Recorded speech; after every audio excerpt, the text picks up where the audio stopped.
Okay, here's the T6-7 ELDOA for middle of the back. It is, we start in crisscross leg position. And the way that I teach it, and a lot of times with patients, I'll have them start up against a wall, so their butt will be about an inch away from the wall, and their back, their hands, and everything will be touching the wall, so you know what flat feels like. But in clinic, I'll typically stand right here. And so everything touches the wall. Head, back, and then butt will be touching the wall. And then in this position, we're trying to make the top of the head as long, far away from the ground as possible. So the patient will get tall, head stays on the wall, eyeballs look down about 8 to 10 feet in front of you. And then hands will be in prayer position in front of chest. And then bring hands up above head. In every position I stop in, someone might have to stop in that position. That's why we stop here. And then hands will be on the wall. Elbows come back as far as possible. And then at this point, you're going to push your hands into the ceiling. Push hard, push hard, push hard. Once they get to this point, keep hands together and push harder.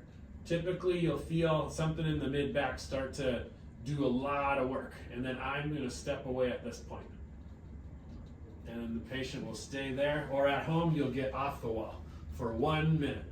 And then after that 1 minute, slowly let those hands down and then come out of the position the same way you got into position.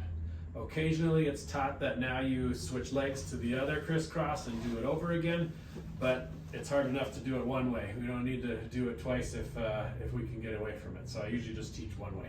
But that is the T6-7 ELDOA. Here we go. Okay, so this is the regression pattern for the T6-7 ELDOA, and we use it a lot with people in office settings or in chairs where you're not going to get onto the floor. And so T6-7 ELDOA, along with the T8-9, how we do this is just go ahead and pin your feet into the floor. And then as you pin your feet into the floor, it's like we're going to want to screw your feet into the floor outwards, and you just want your butt and your legs to feel like they're doing work. We're going to pin everything down so that we can still access this point in the back. And now tighten your tummy just a little bit.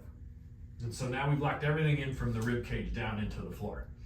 And now in office, you'll notice I'll stand up behind you and just tell you what the wall or what the flat area looks like. But Dr. Paul, butt to there. Now your head will touch the wall, which is my shoulder. Come back a little bit farther.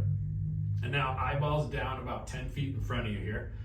And now go ahead and put your hands in prayer position in front and now above the head. And I'm gonna keep him guided. And again, typically I'm standing behind you in clinic here. And so here in the office, you can have a wall, but if you know where straight is, then that's exactly where you need to be. And then from this point, go ahead and reach all the way up. And you're gonna hold that for 1 minute if you're able to, 30 seconds, whatever it is, just to get this to do work in an office setting. And you already see how hard it is to work in there. So push as hard as you can up into the ceiling, take a breath, and then slowly come down with that. That's the regression pattern or the office modification for the T6-7 ELDOA.